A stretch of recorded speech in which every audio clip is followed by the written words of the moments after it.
Welcome to the Fantasy Football Profit Podcast, hosted by Craig Phillips and Jeff Torrey. Visit us at fantasyfootballprofit.com. And now your hosts, Craig and Jeff. Welcome everyone to the Fantasy Football Profit Podcast. I'm Craig Phillips, joined as always by Jeff Torrey, and today we're talking Week 8. We got the Mailbag episode here. We got all of your questions that you got to us on Instagram, so we're just going to run through these things and maybe have some good answers for you. I hope we have some good answers for you and don't steer you wrong.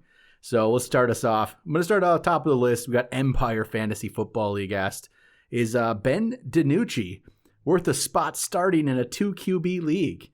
And I will say, you must be extremely desperate if you're going to do that. That's about all I can say with that. I hope it's a super flex. And if it's super flex, play a different position. But truly 2 QB, I mean, I guess if you don't have another QB, you got to do it, right? But he's going to be if he's the starter this week, if Dalton's not in, he's going to be dead last in my ranks. I didn't know who he was until Sunday. Never heard of this guy. No. Also, I mean, I know there's a case to make, and I made it for Andy Dalton about all the weapons, and it did not work out. And Andy Dalton, for as bad as he played or, didn't look that great, he at one point was a legitimate NFL QB. Yeah, but you know what the problem is right now? His coach is Mike McCarthy, who is a moron. Aaron Rodgers really elevated Mike McCarthy for way too many years. Like I'm starting to think Aaron Rodgers might have been the greatest quarterback of all time by far, and we just never got to see it in his prime because of Mike McCarthy. I'm starting to go that way now. Man, Mike McCarthy's bad. So yeah, if you're really desperate, I guess you could do that. But I would look anywhere else you could possibly go to get another quarterback other than Ben DiNucci. I don't even know if that's his name. I really don't care, honestly. I don't know. I'm sure that's how you say his last name, but yeah, this is probably the last I'll ever hear of him is this week. Nick Primo asks, who do you like more for the rest of the season? Jonathan Taylor or Josh Jacobs? Jonathan Taylor, Josh Jacobs, full PPR too, which I don't know if that really makes a difference between these two players, actually. Jonathan Taylor, Josh Jacobs. I think my first instinct tells me Josh Jacobs. I think they're similar, though. I'm not going to say it's like Jacobs by far. I feel like they're a similar player, though. They're both going to get a lot of volume, and you're hoping for some touchdowns, right? That's pretty much what we're looking at here with these two guys. So I'm going to go Jacobs, though, but it's honestly not that. It's not by much. Taylor's very close behind that. It's almost a toss-up, honestly. I agree with you. I would give Jacobs the slight edge. Yep. Yeah, very slight. I mean, I think they're so similar. They are, and the way they're used and everything, like you said, they really are a very close approximation of what a player would be. All right, Elvis Cardona asked, would you go with Justin Jefferson or Deontay Johnson in the flex spot this week? Ooh. Yeah, that's another one where it's I like both of those players, but I think, Deontay Johnson's at Baltimore. Justin Jefferson's at Green Bay. The matchups don't really help you much either there, I don't feel like. I still go Justin Jefferson. I think I'm going there too. Less weapons. He's done it more. And let's be honest, yes. like you still have Juju, you have Claypool, you have James Washington, you have Connor. You have a lot of stuff going on in Pittsburgh. He's a great player, but Justin Jefferson's been good. And I would ride that when the matchups don't, push you one way or the other. Yeah, I'm good with Jefferson again, but this is almost toss-up territory. Both of these questions have been very close to that, but I'd lean Jefferson. Henry Nathan asks, should I trade Ronald Jones and CeeDee Lamb for Kareem Hunt? Ooh. I think I would do it. I don't know. I mean, do we have word on Nick Chubb at this point? That was exactly what I went to look up. Has there been could return after their bye week? Is that week 10? Is that they come back week 10? They come back week 10, yeah. So you might only get Kareem Hunt then for a week? That's the issue right here. But even after Nick Chubb comes back, we know Kareem Hunt's going to be involved, right? And I'm going to do it. Because Ronald Jones, I think Ronald Jones is now into a I think he's in a split with Fournette. It's going to be close to that. And CeeDee Lamb plays for the Mike McCarthy-led Cowboys, so how that's going. I would agree. I would take the risk. I like Hunt. Hunt was even good without it. Now you don't have OBJ. I think you're already a running team. I think you're gonna be even more so that. And Hunt is the superior talent, I would take the risk. All right, Jay Blanche, 94, full PPR. It's a trade. He would trade away Robert Woods, Hunter Henry, and Justin Jackson. Robert Woods, Hunter Henry, Justin Jackson to get George Kittle. These are his other receivers. Okay. Julio, Tyreek, Deontay Johnson, Brandon Cooks, T. Higgins, Antonio Brown. Yes. Yeah, I would do it. Do it. Then you don't need Robert Woods. So go get George Kittle. Yeah. I think that's a... I like how we didn't mention the other guys. Yeah, yeah, just go get it for sure. All right, Bryce asked. He says he's lost Dak, Eckler, Chubb, Sanders, Chris Carson, and Odell. Oh, man. I feel bad for you. Yeah. Any running backs, wide receivers, quarterbacks to pick up or trade for? Well, to pick up for Bryce this week? No. Sorry, man. You listen to our waiver show from yesterday. We're talking like JaMychal Hasty, and that might not even be a good one. That probably isn't a good one. Trade for, if you've lost that many guys, I don't know who you have to trade. So I'd like to add to see your team. It's rough. I mean, I was just going to say, I think this isn't your year. Yeah. I'm going to say that. So sorry, Bryce. Sorry, we're no help there. At that point, I also have many leagues, but I was bit by the injury bug. I lost, obviously, McCaffrey was the big one, but McCaffrey, Lazard, Bell had that issue. Goddard went down. I mean, everyone that I picked up or everyone that I drafted got hurt immediately. One of these days, I might just list your starting lineup so the listeners can hear. Yeah, I mean, it's pretty amazing. Who's your quarterback now? Well, I traded Lamar. So you don't really have one anymore, do you? No. So it'll be waiver time tomorrow. Nice. Yeah. But I do say that at some point you do have to find out whether or not you have the horses to win the race or not. And it's interesting. We talk about this every year, and even a couple of years ago, you were close, and I asked you about it because you had traded away, and you ended up making the playoffs anyway by kind of dealing multiple things. But I asked you, and you were very honest, and you just said, "No, I looked at my team and I realized I didn't have what it took." And so I had to make a move, and he traded away, and he ended up getting a good deal. And then he bought back in because he got like you get a win, you get lucky, and then you're like, oh, I'm really only a couple players away. Let me make another trade. Made the playoffs. But I think if you have at this point, like me, okay, dude, I am getting torched. Like I am just the unluckiest SOB in the world at the moment in this one league. And in a different league, you watch the other guy go through it. Right. But do you have keepers that you can go after? Do you have a draft cap? Do you have anything that you can prepare your team next year for? Yep. And if you do have keepers, if it's not just a straight redraft, this is where you say, you know what? Don't be proud. Yep. Go get your guys. Weigh what the punishment is if you have one. Weigh what it is, and if Yes. you're willing to do it. So, Jeff, how's that? What kind of music video are you planning on doing? You know what? I will not say I'm going to be dead last. I refuse to. Even after this trade, I got a keeper. I feel good about it. I feel like I will battle it out. And if I take it, no, that's just what happens when you try to make your team better. Yeah. All right. Duncan asks, who would he start, Deontay Johnson or Travis Fulgham? I'll go Johnson. I go Johnson. All right. Here we go. Abraham. He says he traded away Devontae Adams to get Justin Herbert and Keenan Allen. Was it worth it? No. I think you lost that trade. I'm not going to say you lost the trade. Never mind. Yeah. I'm not going to try to sugarcoat it for you. Devontae Adams, look how good he was. Yeah, he was amazing.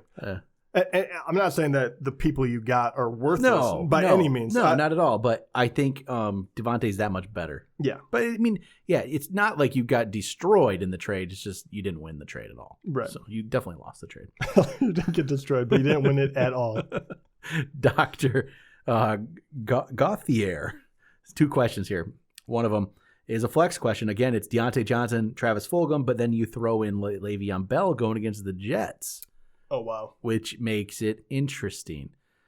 It really does, because, I mean, does Andy Reid let him go off against the... I kind of feel like... I feel like he would. You know what? I have this, this isn't much to base it on. I think I would want to throw Bell in there. But maybe Johnson's a smart move. Yeah, I'd probably still go Johnson, but my heart would want to say Bell. Like, you want to see it happen. I want to say Bell. And he looked good. And he did look good with KC. I think they're going to unleash him. I feel like they're going to, but that is completely like... Well, they're going to get... Even if they get up, they could just go to the backups. Well, that's the other thing, right? And that's run it with Bell. Like Denver, I didn't think they were going to be up there, very close to being to that point. But the Jets, they should be at halftime. It should be a done deal. Yep. So, well, part of this. Okay, another question right after this is Bretty Spaghetti. Good old Bretty Spaghetti. He asks, "What do you think about Bell going against the Jets? Will this be a revenge game?" I mean, I do think that. So I think let's put Bell in there. Let's do it. You know what? I mean, first of all, why not? I think it would be close anyway. Do I think Deontay Johnson's going to go off for another 2 touchdowns? No, I don't. No, I'd be okay with it. I really think that would be that close. Mm-hmm. Every once in a while, I go by your gut, and you're saying Bell wants blood. Yeah, let's go for it. All right, the next one was he traded away David Montgomery to get Michael Thomas. He said, considering Michael Thomas's new hamstring injury and all this other stuff, is it still a good trade, basically? Yeah, I would still do it right now. I'm still good with it. All right, Adam asked, what should I do with Josh Jacobs? Should I trade him away, but he won't have his full value, or should I wait? I'm just wait on him.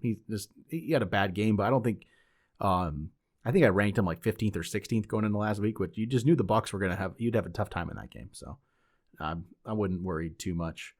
Vine Future says he needs 2 running backs. Who do I pick up? Tevin Coleman, JaMychal Hasty, Carlos Hyde, Gio Bernard, Boston Scott, Josh Kelly. So this depends on what you need him for. This week, I don't even know. This is actually extremely tough. Because I'll say this, because I've looked through these guys, and if I was going to go on pure talent, I would pick differently. But right now, because of all the injuries going on, who's playing? Well, exactly. I think Giovanni Bernard seems like the best bet in a way. The latest news was Joe Mixon was day to day, but the day before they said he was week to week. So right. I just have that feeling it's going to be one of those things where you think maybe he plays, maybe he doesn't. Then they say he's not going to. I think Gio's pretty safe there. I don't know the Miles Sanders deal. I think Miles Sanders, I don't know if he's going to be back this week or not yet. Do we know this? I actually don't know. I think he might be. I think he might be back, but not positive about that. So if he's not, I mean, if Miles Sanders isn't back, it's Gio and Boston Scott for me. Yeah, right? I actually lied. If Miles isn't back, because in my head I totally passed up on you actually throwing his name out there, but it would be Boston Scott would be number 1 if Miles Sanders wasn't there. Other than that, because even otherwise I would say Hyde, but he's banged up as well. And then he is. Michael Hasty. I don't really know what's going to happen. Now they said McKinnon. They were the plan was always to rest him last week. Okay. Who knows? Like who knows? Tevin Coleman might be back. McKinnon might be playing. Hasty might be the third stringer. Like I don't know.